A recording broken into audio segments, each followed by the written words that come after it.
Όμορφα σκοτεινά δέντρα φυτρωμένα σαν σκιές. Σκορπίζουν τα σκοτεινά τους φύλλα στον αέρα σαν ζωές ανεπιθύμητες. Δεν ξέρω πως μπορούνε και γιορτάζουν στο σκοτάδι. Μα αυτές οι αδικίες είναι ανίκητες. Υπάρχουν προβλήματα που κανένας δεν μπορεί να μπει μέσα τους βαθιά. Κανένας δεν θα θέλει να τους πει ούτε ένα για όταν τους συναντήσει. Δεν μπορεί να τους κατανοήσει, τρομάζει να ταυτιστεί.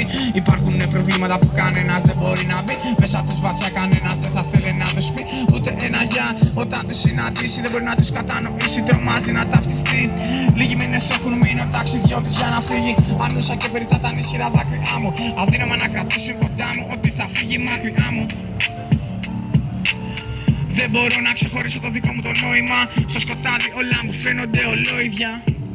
Βάρη το φως που μεταφέρω στα πούπουλα του σκοταδιού θα με βρείτε ξαπλωμένο. Και υπάρχουν προβλήματα που κανένας δεν μπορεί να μπει μέσα τους βαθιά. Κανένας δεν θα θέλει να τους πει ούτε ένα για όταν τους συναντήσει. Δεν μπορεί να τους κατανοήσει, τρομάζει να ταυτιστεί.